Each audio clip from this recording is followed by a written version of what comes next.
Assalamualaikum. Welcome to my YouTube channel Science Talks with Dr. Rahman.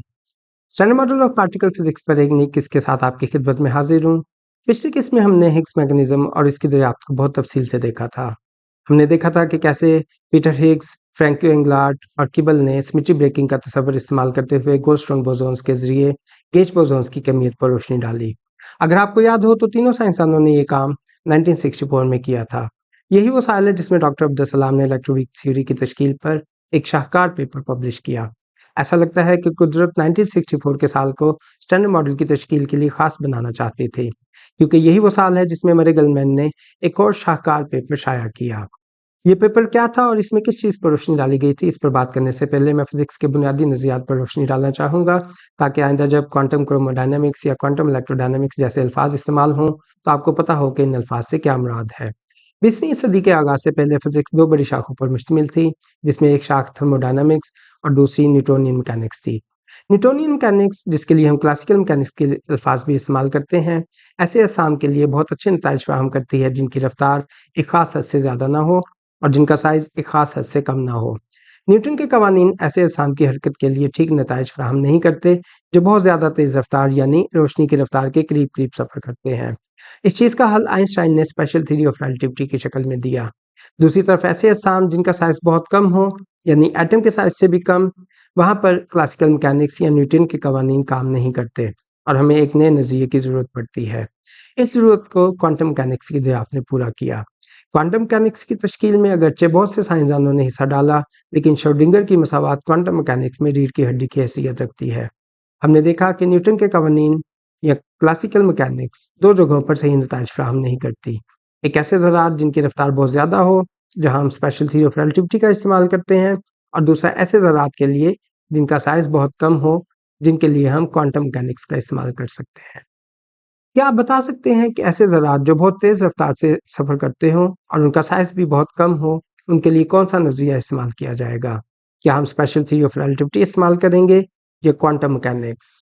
यहाँ हमें एक ऐसे नज़रिए की ज़रूरत पड़ेगी जो क्वांटम मैकेनिक्स और स्पेशल थ्योरी ऑफ रिलेटिविटी दोनों की खसूसियात को एक लड़ी में परोस सके। इस मकसद के लिए फिजिक्स की एक नई शाख की बुनियाद रखी गई है जिसे रिलेटिविस्टिक क्वांटम मैकेनिक्स कहते हैं। रिलेटिविस्टिक क्वांटम मैकेनिक्स में दो मसावातें बहुत अहमियत की हामिल हैं। एक मसावात क्लाइन-गॉर्डन मसावात के नाम से मशहूर है, जबकि दूसरी मसावात ड्राक के नाम से मंसूब है। इन मसवातों को अगर हम ज़रात के लिए इस्तेमाल करें तो कुछ तकनीकी मसाइल का सामना करना पड़ता है, चनाचा इन मसावातों को ज़रात की बजाय फ़ील्ड्स की सतह पर इस्तेमाल किया जाता है। पिछली किस्त में भी हमने देखा था कि हर ज़र्रे के साथ एक फ़ील्ड मुंसलिक होती है, इलेक्ट्रॉन के साथ इलेक्ट्रॉन फ़ील्ड होती है, हिग्स के साथ हिग्स फ़ील्ड और फोटॉन के साथ इलेक्ट्रोमैग्नेटिक फ़ील्ड। फिर हम ये करते हैं कि इन मसावातों को ज़रात की बजाय फ़ील्ड्स के लिए इस्तेमाल करते हैं। जब हम इन मसावातों को फ़ील्ड्स के लिए इस्तेमाल करते हैं तो उन तमाम मसाइल से छुटकारा मिल जाता है जिनका सामना इन मसावातों को ज़रात के लिए इस्तेमाल करने पर करना पड़ रहा था। मुख्तसर ये कि रिलेटिविस्टिक क्वांटम मैकेनिक्स को जब ज़रात के बजाय फ़ील्ड्स की सतह पर इस्तेमाल किया जाता है तो इस शाख को हम क्वांटम फ़ील्ड थ्योरी के नाम से मंसूब करते हैं। क्वांटम फ़ील्ड थ्योरी में ज़ीरो स्पिन ज़रात के मुताले के लिए हम क्लाइन-गॉर्डन मसावात इस्तेमाल करते हैं। स्पिन हाफ़ ज़रात के लिए ड्राक की मसावात और स्पिन 1 ज़रात के लिए प्रोका की मसावातों का। स्पिन 1 ज़रात बुनियादी क़ुव्वतों के पैगाम-साज़ ज़रात हैं। इनमें फोटॉन, डब्ल्यू और ज़ेड बोसॉन वगैरह आते हैं। फोटॉन सिर्फ ऐसे ज़रात के साथ ताअम्मुल कर सकता है जिन पर इलेक्ट्रिक चार्ज मौजूद हो, जैसा कि इलेक्ट्रॉन और म्यूऑन वगैरह। फोटॉन के इन ज़रात के साथ ताअम्मुल बयान करने वाली शाख को क्वांटम इलेक्ट्रोडायनामिक्स कहते हैं। इसमें हम मैक्सवेल मसावातों को ड्राक की मसावात के साथ मिलाकर लिखते हैं और फाइनमैन, श्विंगर और टोमोंगा ने क्वांटम इलेक्ट्रोडायनामिक्स की तश्कील में अहम किरदार अदा किया। पिछली इकसात में हमने बहुत तफसील से देखा था कि 60 की दहाई में इलेक्ट्रोमैग्नेटिक फ़ोर्स और वीक फ़ोर्स यकजा करके इलेक्ट्रोवीक थ्योरी तश्कील दी गई। 60 की दहाई में एक तरफ जहां ग्लाशो, वाइनबर्ग और सलाम इलेक्ट्रोवीक थ्योरी तश्कील दे रहे थे, वहीं दूसरी तरफ मरे गेल-मैन ने एक और बहुत अहम पेशरफ्त की। इलेक्ट्रोवीक थ्योरी की तश्कील के वक्त हमें इलेक्ट्रॉन्स का जिक्र बार-बार मिलता है, लेकिन क्वार्क्स का जिक्र इन पेपर्स में मौजूद नहीं। इसकी वजह यह है कि इस वक्त प्रोटॉन और न्यूट्रॉन समेत तमाम हेड्रॉन्स बुनियादी ज़रात तस्वर किए जाते थे। 1964 में मरे गेल-मैन ने यह तस्वर पेश किया कि ये ज़रात यानी हेड्रॉन्स बुनियादी ज़रात नहीं बल्कि दूसरे ज़रात से मिलकर बने हैं। गेल-मैन ने इन ज़रात को क्वार्क का नाम दिया। इस पेपर के सामने आने से पहले हेड्रॉन्स की दिन ब दिन बढ़ती तादाद ने साइंसदानों को मुश्किल में डाल रखा था। गेलमैन के इस पेपर ने क्वार्क्स का तस्वर मुतारिफ करवाकर इस मुश्किल को आसान कर दिया। साइंसदानों को दर्जनों हेड्रॉन्स की बजाय सिर्फ 3 क्वार्क्स को समझना था। याद रहे कि इस पेपर के सामने आने तक साइंसदान जिन हेड्रॉन से वाकिफ थे, इन सबको 3 क्वार्क्स की मदद से समझा जा सकता था। लेकिन मरे गेलमैन ने एक और क्वार्क की मौजूदगी के बारे में शुबा ज़ाहिर किया। फिर 1970 में ग्लेशो, मियानी और अलोपुलस ने फोर्थ क्वार्क की मौजूदगी की ज़रूरत पर तफसीली रोशनी डाली। ये क्वार्क, जिसे चाम क्वार्क कहा जाता है, 1974 में दरियाफ्त हुआ, जिसके दरियाफ्त के बाद क्वार्क्स की तादाद 4 हो गई।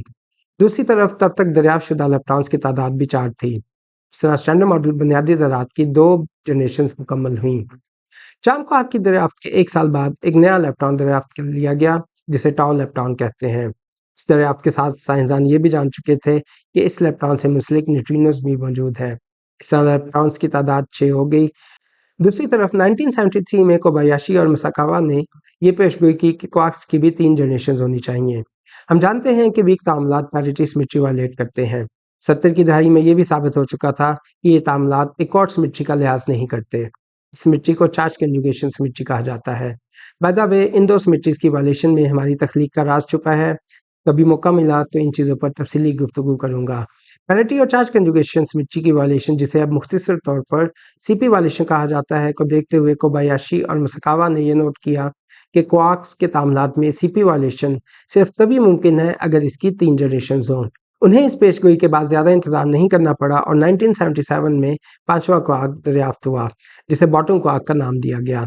छठे क्वार्क की दरियाफ्त के लिए अलबत्ता साइंसदानों को मजीद 18 साल इंतजार करना पड़ा, जिसके बाद छठा क्वार्क, जिसे टॉप क्वार्क कहते हैं, दरियाफ्त हुआ। इस दरियाफ्त के साथ मादी ज़रात की 3 जनरेशंस मुकम्मल हुई। क्वार्क्स और इलेक्ट्रॉन्स के वीक और इलेक्ट्रोमैग्नेटिक तामुलात के लिए पहले ही इलेक्ट्रोवीक थ्योरी तश्कील दी जा चुकी थी, लेकिन कुछ नज़रियाती मसाइल ऐसे थे जिनको हल करने के लिए मरे गेलमैन और जेरार्ड फिलिप्स ने क्वार्क्स के लिए नई किस्म के तामुलात की बात की। जैसे कि हम पहले देख चुके हैं कि 1970 में साइंसदान 3 तरह के क्वार्क से आगाह थे। गेलमैन ने यह पेशगोई की कि इन क्वार्क्स पर एक नई किस्म का चार्ज होता है, जिसे उन्होंने कलर चार्ज का नाम दिया। इस तरह इस वक्त मौजूद 3 क्वार्क्स के बारे में उन्होंने ये कहा कि ये 3 नहीं बल्कि 9 क्वार्क्स हैं, जिन्हें एक नए गेज ग्रुप SU3C में रखा जा सकता है। इस ग्रुप के पैगाम रसां ज़रात को उन्होंने ग्लूऑन्स का नाम दिया। इस पेशगोई के साथ ही तजर्बात और नज़रियाती पेशगोइयों में नजर आने वाला तसादम खत्म होना शुरू हुआ। क्वार्क्स के मुतालिया के लिए तश्कील दी जाने वाली इस नज़रिए को क्वांटम क्रोमोडायनामिक्स कहते हैं। बुनियादी ज़रात की 3 जनरेशंस की दरियाफ्त और क्वांटम क्रोमोडायनामिक्स की तश्कील ने standard model of particle physics को मुकम्मल किया। अभी तक हमने स्टैंडर्ड मॉडल के तकरीबन तमाम अहम नुकात डिस्कस कर लिए हैं, लेकिन एक बहुत अहम चीज़ यानी रीनॉर्मलाइजेशन पर हमने बात नहीं की। आइए अब हम देखते हैं कि रीनॉर्मलाइजेशन क्या होती है और इसकी ज़रूरत क्यों पड़ती है। जैसा कि आप जानते हैं कि standard model of particle physics की तश्कील का मकसद बुनियादी ज़रात के बाहमी तामुलात को समझना है। हम सबसे सादा मिसाल इलेक्ट्रॉन और फोटॉन के आपसी तामुल से शुरू करते हैं। क्वांटम इलेक्ट्रोडायनामिक्स के मुताबिक एक इलेक्ट्रॉन और एक पॉजिट्रॉन आपस में मिलकर फोटॉन में तब्दील हो जाते हैं। ये क्वांटम इलेक्ट्रोडायनामिक्स के जरिए होने वाले तामुल की सबसे सादा मिसाल है। इसे तकनीकी ज़बान में पेयर एनहिलेशन कहा जाता है। इसको हम इस तरह भी कह सकते हैं कि एक इलेक्ट्रॉन ने जाते जाते एक फोटॉन खारिज किया और अपने रास्ते पर हो लिया। क्वांटम इलेक्ट्रोडायनामिक्स के मुताबिक इलेक्ट्रॉन ने जो फोटॉन खारिज किया था, वो दोबारा इलेक्ट्रॉन पॉजिट्रॉन पेयर में तब्दील हो सकता है। इस अमल को पेयर प्रोडक्शन कहा जाता है।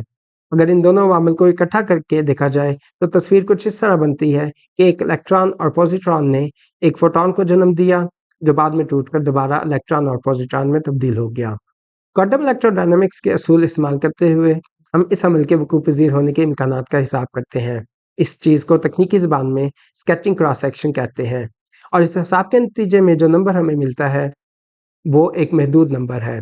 यहाँ तक इस हिसाब किताब में कोई मसला नज़र नहीं आता। अब हम इसी चीज़ को ज़रा गहराई से देखें तो हम ये देख सकते हैं कि एक इलेक्ट्रॉन और पॉजिट्रॉन पेयर आपस में मिलकर एक फोटॉन में तब्दील होता है। इसके नतीजे में पैदा होने वाला फोटॉन टूटकर दोबारा एक इलेक्ट्रॉन और पॉजिट्रॉन पेयर को जन्म देता है। यहाँ कोई असूल ऐसा नहीं जो इस इलेक्ट्रॉन और पॉजिट्रॉन पेयर को दोबारा फोटॉन में तब्दील होने से रोक सके। चुनांचे ये इलेक्ट्रॉन पॉजिट्रॉन पेयर दोबारा फोटॉन में तब्दील हो जाता है और वो फोटॉन भी ज़िद्दी है, वो दोबारा टूटकर इलेक्ट्रॉन पॉजिट्रॉन पेयर में तब्दील हो जाता है। इस चीज़ को अगर हम फेनमैन डायग्राम की सूरत में देखना चाहें तो सूरत हाल आपके सामने है। यहाँ अब आपको एक लूप नज़र आ रही है। इस डायग्राम को हायर ऑर्डर डायग्राम कहते हैं। मसला ये है कि जब हम इस डायग्राम को कैलकुलेट करते हैं तो क्वांटम इलेक्ट्रोडायनामिक्स के मुताबिक इसका जवाब लामहदूद आता है। हमने एक थ्योरी तश्कील दी ताकि हम बुनियादी ज़रात के तामुलात का हिसाब लगा सकें, लेकिन हमारी थ्योरी के मुताबिक इसका जवाब लामहदूद आ रहा है। क्या हमारी ये थ्योरी काबिल एतमाद कहलाएगी? ये थ्योरी तभी काबिल एतमाद होगी अगर ये ऐसी पेशगोई करने के काबिल हो जिसे तजर्बात में परखा जा सके। ऐसी थ्योरी जो आपको ये बताती हो कि हर तामुल का जवाब लामहदूद है, उसको कौन सीरियस लेगा? सारी गुफ्तगू का खुलासा करें तो क्वांटम इलेक्ट्रोडायनामिक्स हमें ट्री लेवल तामुलात के लिए तो सही जवाब फराहम करने के काबिल थी, लेकिन हायर ऑर्डर तामुलात के लिए ये थ्योरी सही नताइज फराहम नहीं कर रही थी, और तमाम हायर ऑर्डर तामुलात के लिए इसके पास एक ही जवाब था, इन्फिनिटी यानी लामहदूद नंबर।